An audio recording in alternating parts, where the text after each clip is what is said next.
Bonjour à tous et bienvenue dans un nouvel épisode de Crypto Hebdo. Je suis très content de vous retrouver comme chaque lundi. Alors aujourd'hui on est le 18 mars et la semaine dernière les marchés ont baissé assez fortement, je dois dire. Donc on va analyser ensemble quelle est l'ampleur du dégât. Est-ce qu'on a déjà touché un point bas ou est-ce que les marchés pourraient corriger davantage? C'est ce qu'on va essayer de déterminer ensemble. On va analyser également quelques altcoins qui je trouve ont été particulièrement résilientes lors de cette baisse. Et puis, on va aussi se projeter un petit peu aujourd'hui et on va essayer de déterminer jusqu'où les marchés pourraient monter lors de ce bull run. Et ça va nous permettre éventuellement de déterminer des objectifs et des prises de profit. Donc, si le programme vous plaît, je vous laisse dès maintenant liker la vidéo, vous abonner si ce n'est pas déjà fait. On lance l'introduction et on se retrouve juste après. C'est parti!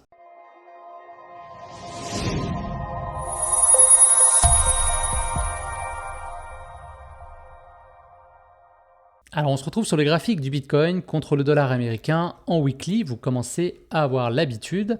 Donc comme vous savez, on a passé dernièrement le all-time high du Bitcoin. Donc c'est vraiment historique ce qui est en train de se passer, puisqu'en plus c'est arrivé avant le halving qui devrait donc se produire d'ici 30 jours à peu près.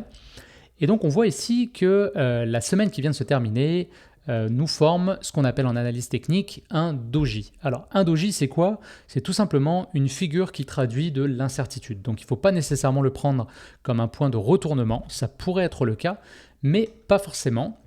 Le marché pourrait très bien continuer en ligne droite. On voit que c'est un petit peu ce qui s'était passé ici. Donc imaginez qu'on ne savait pas ce qui allait se passer suite à une bougie d'indécision. Beaucoup pensaient qu'on allait corriger, qu'on allait venir retester la résistance en fait, qui était devenue support des 48 000 $, mais finalement le marché a décidé d'aller en ligne droite jusqu'à la TH. Donc là, eh bien, on est à nouveau au même point d'indécision. Est-ce que le marché continue et va marquer un 7e mois vert consécutif avec le mois de mars? Donc ça, on pourra le dire dans 2 semaines à peu près, quand on fera la clôture mensuelle ensemble. Ou est-ce que le prix va corriger et venir s'appuyer sur son all-time high? C'est ce qu'on va voir assez vite à mon avis, ou cette semaine ou la semaine prochaine.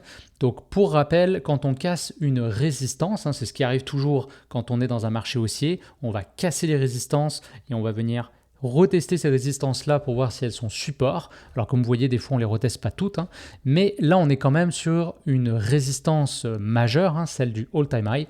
Donc moi je ne serais pas surpris de voir un Bitcoin qui reteste donc cette résistance pour vérifier si elle est bien devenue support. Est-ce qu'on s'appuie dessus et on est prêt à repartir plus haut? Ou est-ce qu'on est parti trop vite, on réintègre sous le all-time high et ensuite on a un Bitcoin qui rentre en consolidation pendant plusieurs semaines, plusieurs mois avant de pouvoir enfin s'affranchir pour de bon de cette limite et partir beaucoup, beaucoup plus haut. Donc voilà, ça, on ne le sait pas encore. On va analyser ce qui va se passer dans les prochaines semaines. Donc, je vous rappelle que si vous n'êtes pas abonné, c'est un bon moment pour le faire, pour être sûr de ne rien manquer. Alors, on va aller voir en journalier plus précisément ce qui s'est passé. Et on voit que le Bitcoin a atteint un plus haut aux alentours des 73 600 $ quand même. Et suite à ça, eh bien, le prix a corrigé. Donc, on a eu 3 belle journée de baisse. Alors on voit qu'à chaque fois les acheteurs étaient présents, ils rachetaient, tout le monde voyait le Bitcoin monter beaucoup plus haut, mais finalement donc les vendeurs ont gagné entre guillemets cette petite bataille. Et ensuite eh bien on s'est retrouvé donc sur le all-time high, donc cette résistance qu'on avait cassée et qui maintenant a l'air d'agir pour l'instant en tout cas comme support. Donc les acheteurs étaient présents, on a racheté le Bitcoin sur ce prix des 65 000 $.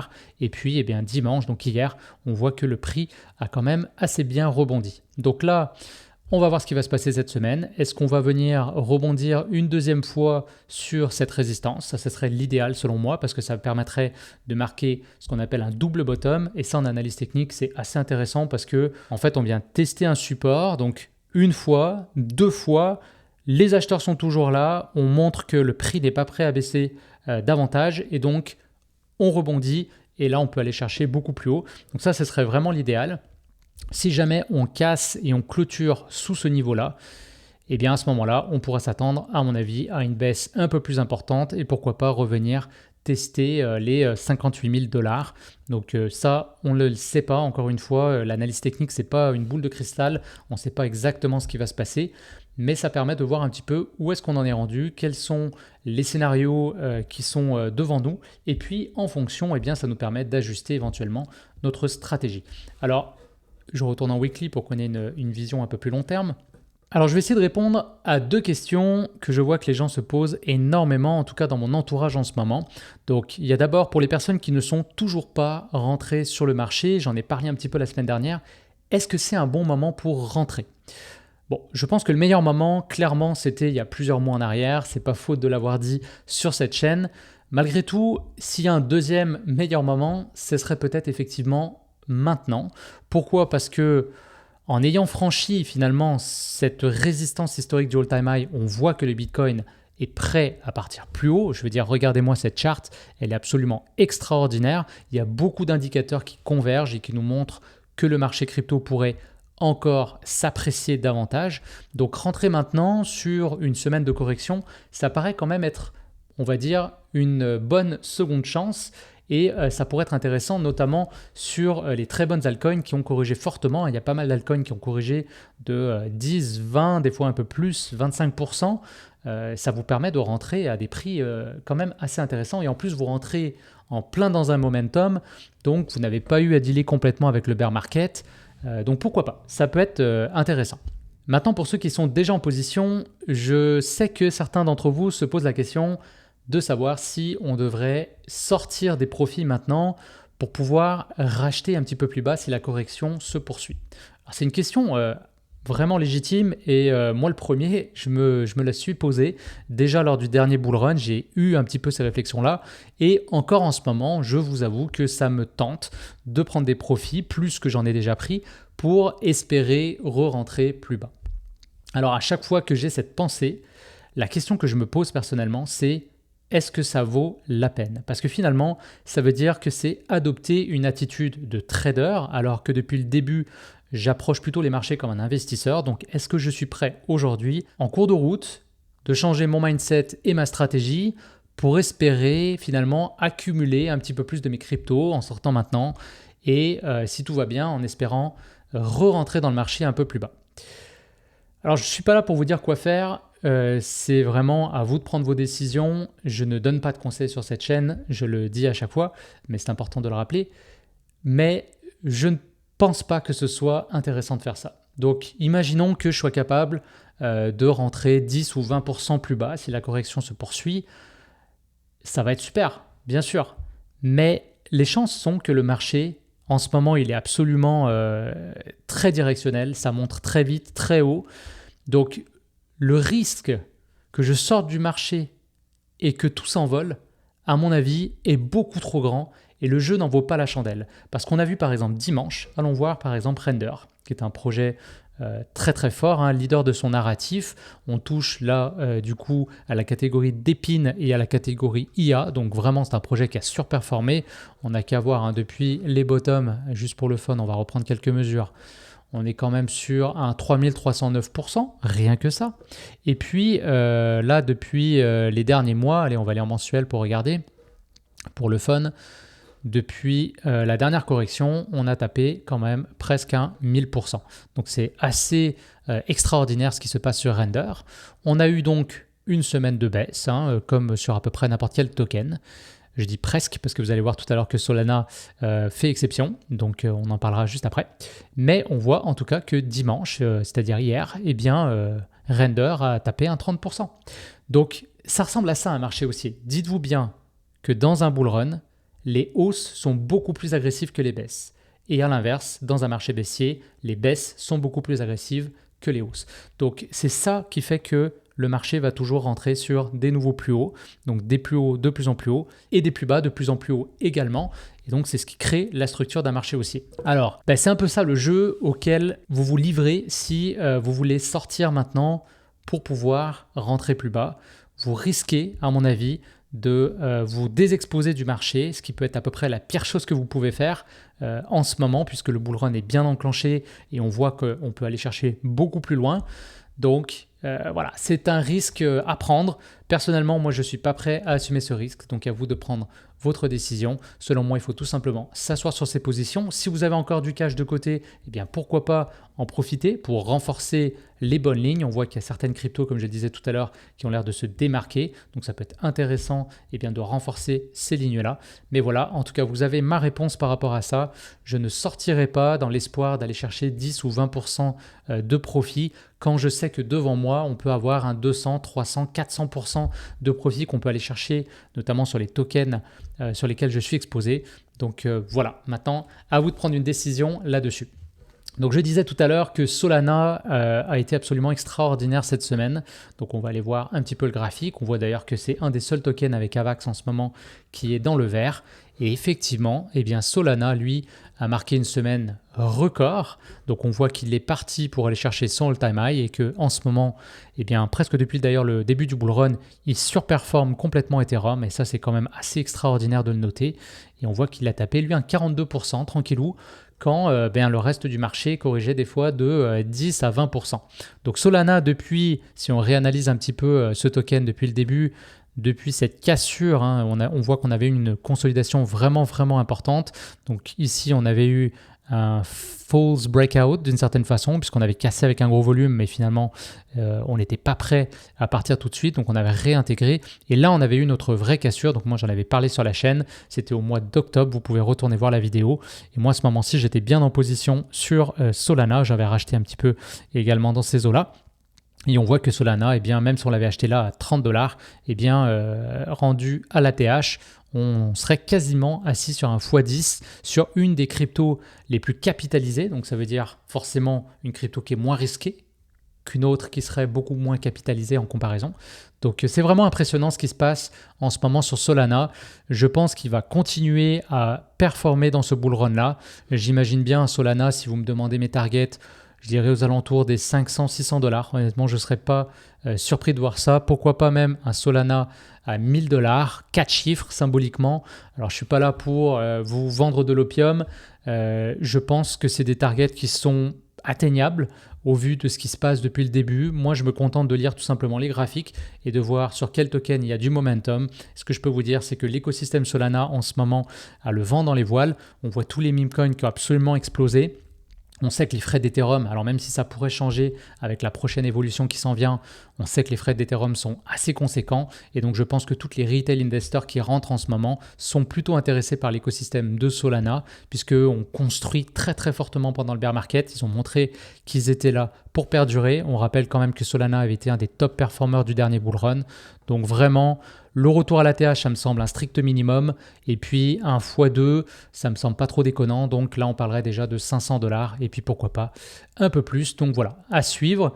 Et puis Avax, alors en ce moment, moi Avax, c'est un projet que j'aime beaucoup qui a énormément construit également par rapport au gaming, qui est un narratif qui n'a pas encore explosé sur ce bull run.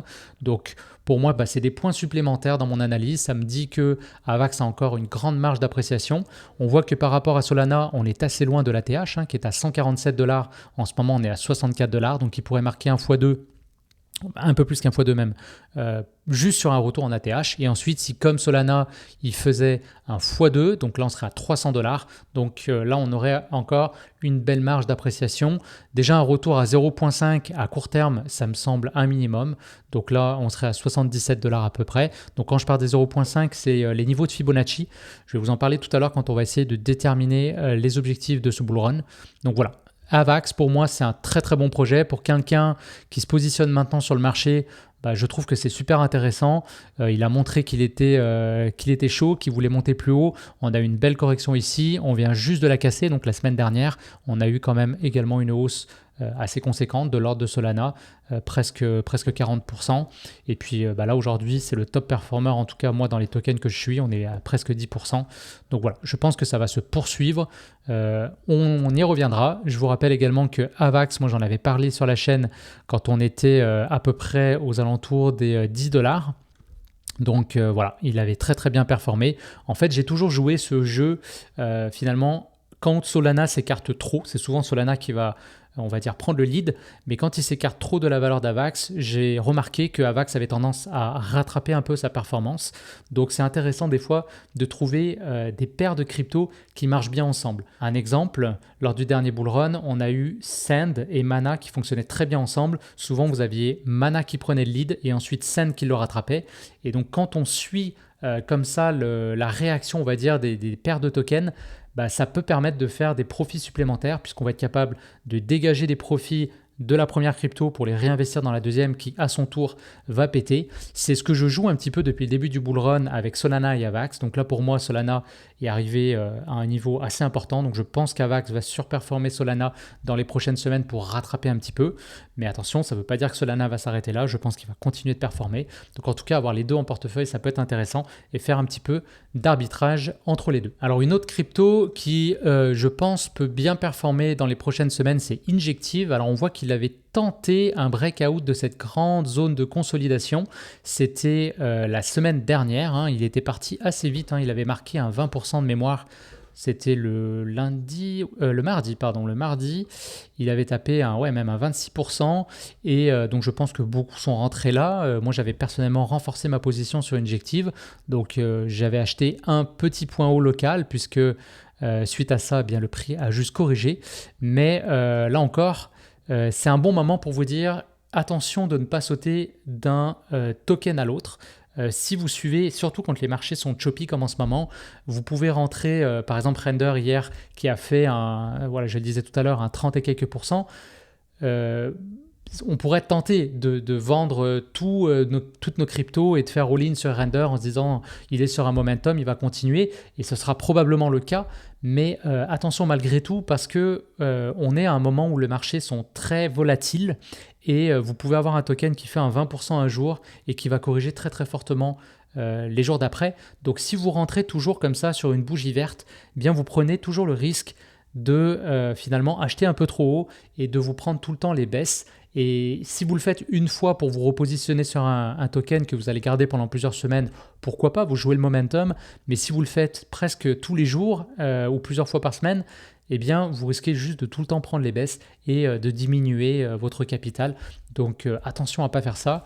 En tout cas, moi, ce que je regarde, c'est qu'on a eu une très belle consolidation, Injective vraiment. Alors je sais que plein de gens disent qu'il est surévalué, que c'est complètement exagéré. Personnellement, moi, je ne rentre pas dans ces considérations-là. Je regarde tout simplement, graphiquement, qu'est-ce qui se passe. Et après, encore une fois, chacun son analyse. Je vous partage simplement la mienne. On avait une consolidation absolument exceptionnelle sur Injective, une belle cassure, il était magnifique. Ensuite, on avait eu une consolidation, ce qu'on appelle en drapeau. On était reparti, on avait retesté ce niveau et on s'était envolé. Là, à nouveau, on a marqué une très belle consolidation. On parle quand même d'une consolidation depuis le mois de décembre 2023, donc c'est quand même conséquent. Là, on a cassé, on voit qu'on est revenu tester, comme on a fait sur Bitcoin, on a finalement cassé une résistance, on vient la retester, voir si maintenant elle agit bien comme support. Et si c'est le cas, si vraiment on tient ce niveau-là, pour l'instant on est dessus, donc on va voir ce qui va se passer, mais si on tient bien ce niveau-là, à mon avis, Injective peut très facilement partir à 64 $ et même beaucoup plus haut, pourquoi pas 80 $, 100 $ et même encore plus, ça on le verra donc encore une fois tout à l'heure quand on va essayer de déterminer des objectifs. Mais en tout cas pour moi, Injective en ce moment, là encore pour quelqu'un qui rentre et qui cherche un bon projet, un bon token qui a très très bien performé sur tout le bull run et qui en ce moment n'est pas complètement vertical comme on peut voir sur pas mal de tokens par exemple de l'IA. Si on regarde Fetch AI, bon là il a rentré un petit peu en consolidation depuis quelques jours, mais on voit que le truc a quand même bien monté. Je trouve que par exemple Injective, c'est un bon moment. Voilà. Injective, Avax, pour moi, c'est un bon projet. Alors même là, si on a commencé à verticaliser un peu, c'est pas complètement déconnant encore. On a des très bons projets également comme Cass, je me permets d'en parler. Cass, c'est un projet, on va retourner en weekly là pour avoir une vision un peu plus long terme. Bon, Cass, c'est son premier bull run. Généralement, les tokens qui vont expérimenter leur premier bull run vont avoir tendance à faire des performances complètement démesurées. Pourquoi ? Tout simplement parce qu'on est en découverte de prix tout le temps, ce qu'on appelle price discovery en anglais. Et généralement, ce que ça veut dire, c'est qu'on ne sait pas trop jusqu'où ça peut monter et ça a tendance à driver l'euphorie. Il faut vous dire aussi que quand vous êtes sur un token qui a très bien performé mais qui est très très bas, donc par exemple si vous prenez AV, On voit que c'est un token qui avait surperformé lors du dernier bull run. Pour l'instant, on est encore assez loin de l'ATH. On est encore sur une baisse de l'ordre de 80%. C'est quand même énorme. Quand vous pensez qu'il y a déjà des tokens qui sont sur des all-time high ou des fois même qui ont fait 2 fois leur all-time high, eh bien c'est sûr que là, vous avez beaucoup de personnes qui ont holdé AV. Alors, quelle sera leur réaction quand les prix vont revenir vers les plus hauts? Est-ce qu'ils vont sortir de ces positions douloureuses qu'ils ont maintenues pendant des mois et des mois? Ou est-ce que vraiment ils auront la patience d'attendre des nouveaux plus hauts? Alors voilà, AV c'est un excellent projet pour le coup. Je pense que voilà, il peut largement retourner sur ses ATH et les dépasser, en tout cas sur du long terme. C'est un projet qui est clé, on va dire, dans l'écosystème de la DeFi. Malgré tout, je pense qu'il y a une pression vendeuse quand on va retourner sur les ATH. Alors que si vous prenez donc un projet comme Cas, je reviens dessus, il est là, eh bien, il n'y a pas vraiment de vendeurs au-dessus, puisque justement, on est sur des nouveaux prix qu'on découvre tous ensemble. Donc, c'est pour ça, à mon avis, que dans les bull runs, ces projets-là ont tendance à surperformer complètement. C'est tout simplement qu'il y a que des acheteurs qui sont justement situés en dessous ou des gens qui ne sont pas encore rentrés, qui souhaitent rentrer. Donc là, pour moi, Cas, il est sur une très belle position, puisqu'on voit ici qu'il a bien consolidé. On a cassé, là, on est venu retester ce niveau-là. Donc je pense que ça peut être un très bon point d'achat également pour Cas. Donc encore une fois, pas toujours acheter ce qui est vert.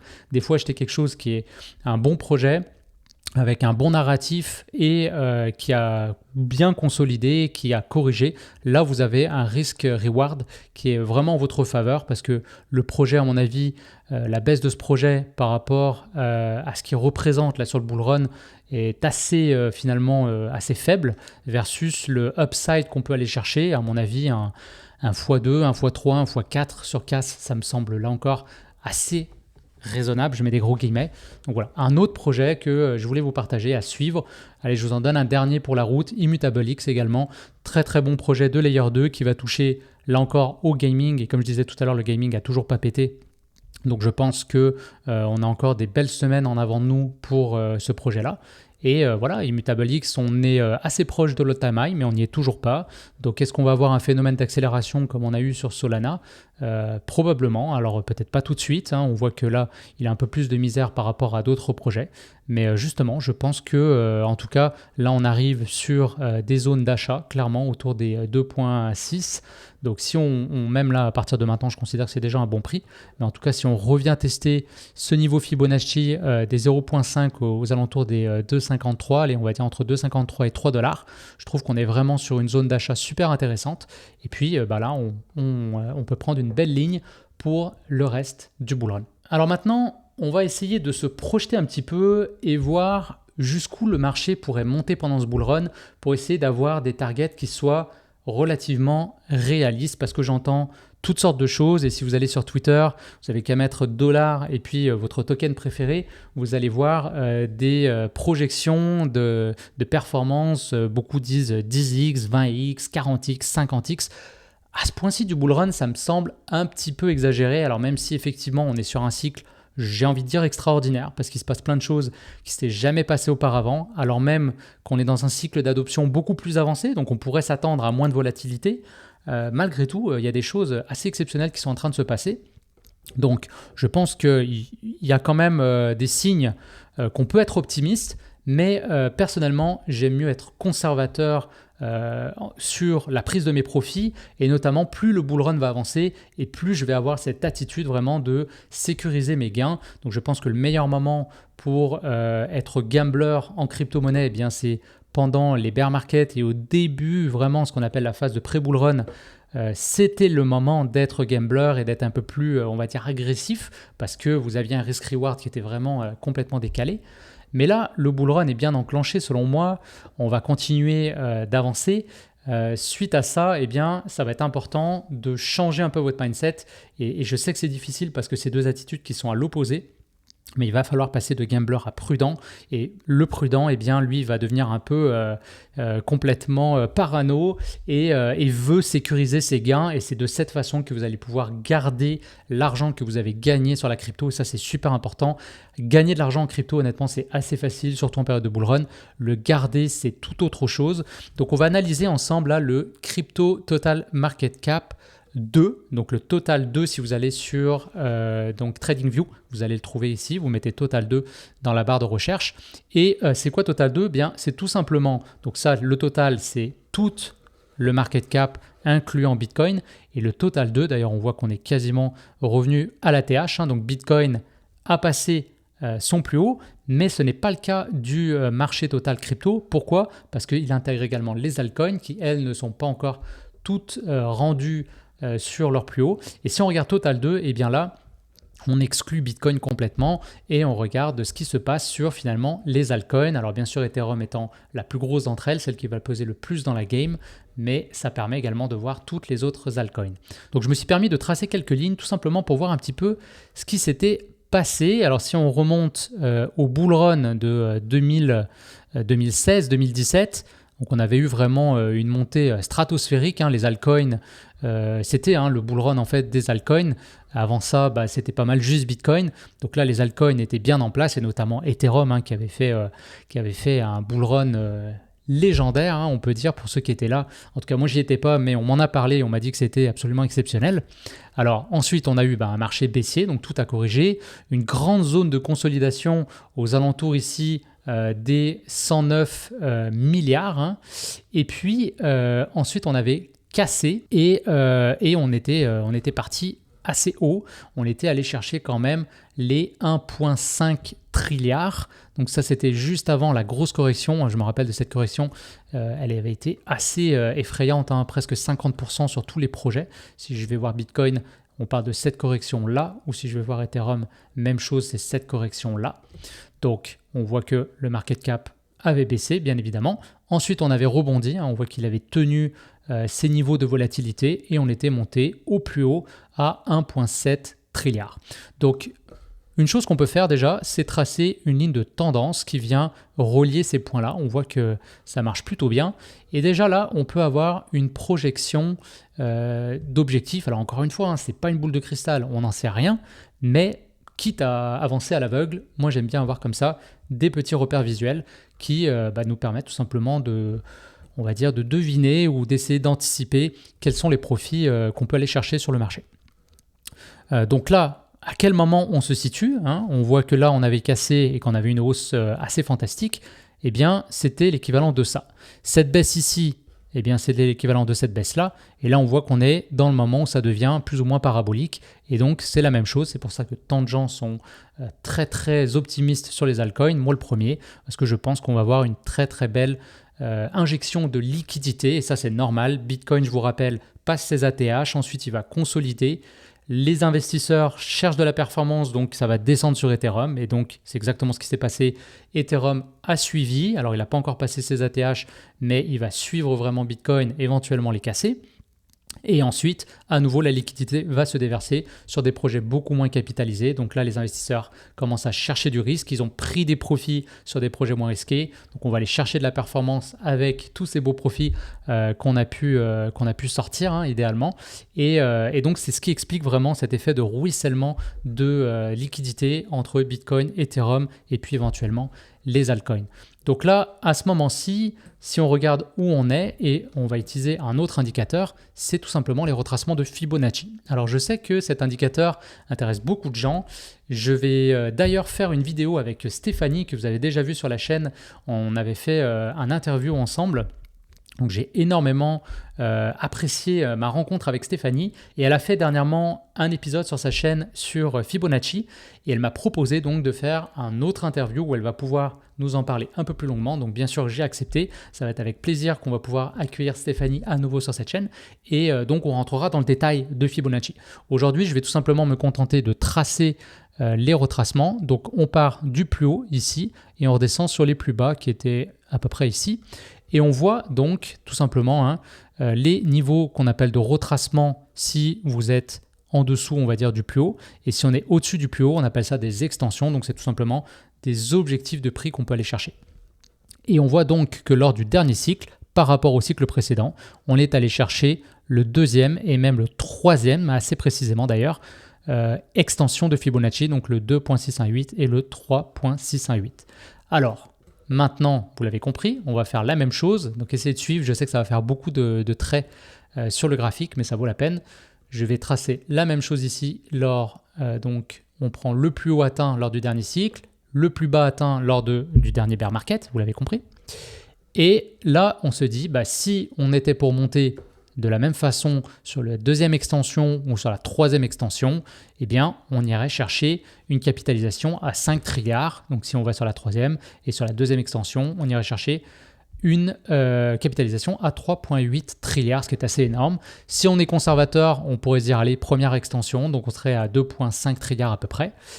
Et donc déjà, vous voyez qu'on commence à avoir pas mal d'informations. Qu'est-ce qu'on peut aller chercher? Donc, à mon avis, minimalement, on va retourner sur les plus hauts. On est assez d'accord pour le dire.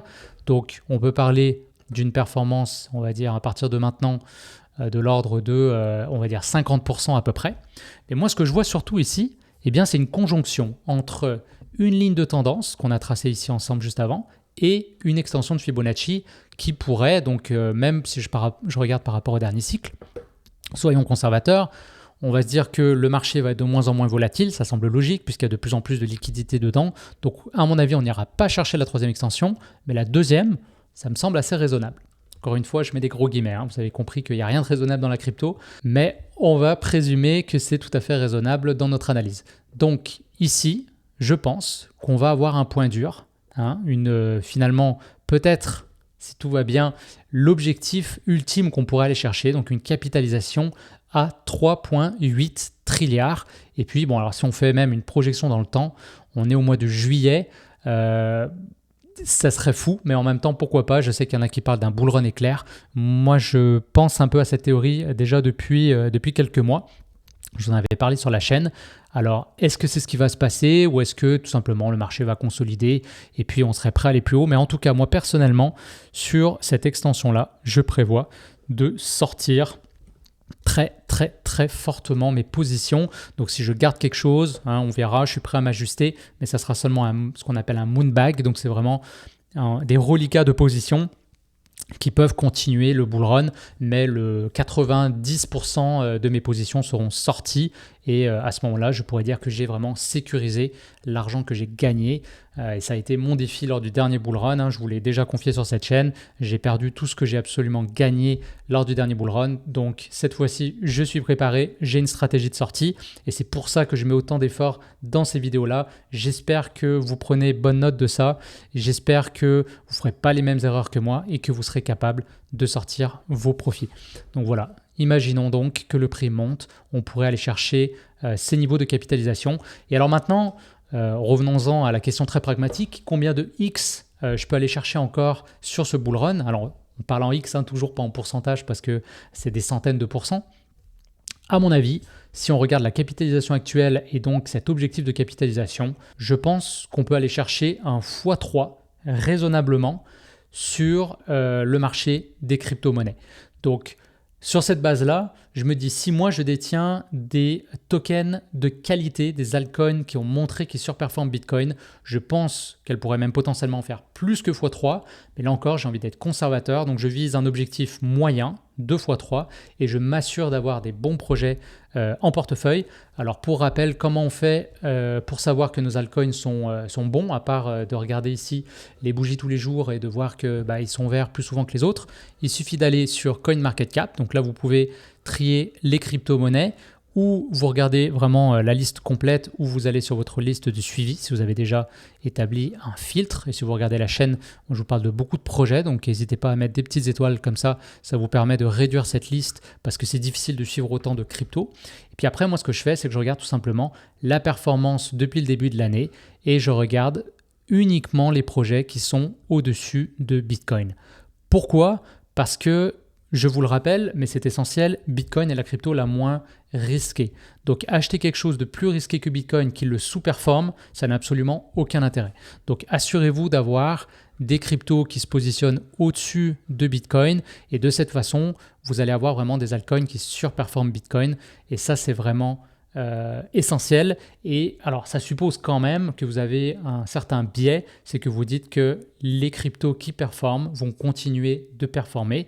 Une autre approche pourrait être très bien d'acheter les bons projets, comme je vous ai parlé de Kaspa, on voit qu'en ce moment Kaspa est sous Bitcoin, donc c'est sûr que il faut mettre un peu de flexibilité dans vos règles. S'il y a des très très bons projets ou Link, j'en ai déjà souvent parlé sur la chaîne, vous dites qu'ils peuvent largement rattraper Bitcoin, si vous les achetez en dessous, c'est sûr que le plus beau de la performance est en avant. Malgré tout, ce n'est pas une garantie, donc attention à ça. Encore une fois, moi j'aime mieux acheter les cryptos qui sont au-dessus de Bitcoin. Donc ça ne m'empêche pas de surveiller très fortement certains projets. Comme je vous dis, Kaspa, j'ai quand même une ligne dessus, mais je vais attendre que Kaspa remonte au-dessus de Bitcoin pour vraiment renforcer cette ligne-là, parce qu'à ce moment-là, je saurai que sur l'année, il vient maintenant de marquer une performance supérieure à Bitcoin et que donc dans cette théorie où les projets qui performent vont continuer de bien performer, et bien à ce moment-là, on pourrait avoir une très très belle performance. Et voilà, et à la limite, prendre des profits sur les projets là qui sont vraiment au top. Je pense à Fetch.ai sur lequel j'ai fait beaucoup d'argent, ou Tao, ou même Render. Donc à ce moment-là, prendre des profits de ces coins-là pour investir plutôt sur ceux-là. Alors pourquoi pas Stacks par exemple, ou Gala, ou Solana justement. Avax, j'en ai parlé. Pour moi, Avax, là, en ce moment, c'est vraiment un sweet spot. Il vient juste de passer au-dessus de Bitcoin en termes de performance. On est à 69% contre 60% depuis le début de l'année, donc le 1er janvier 2024. Et à mon avis, il va vraiment continuer de s'apprécier fortement dans les prochaines semaines. Voilà, j'espère que l'épisode du jour vous a plu. Si c'est le cas, je vous laisse mettre un like sous la vidéo et vous abonner si ce n'est pas déjà fait. Vous pouvez aussi me mettre vos questions en commentaire. Je prends le temps de lire et de répondre à tout le monde. Merci d'avance pour ceux qui prendront le temps de le faire. Donc à moi, je vous souhaite une excellente semaine. On se retrouve lundi prochain pour un nouvel épisode. Ciao tout le monde!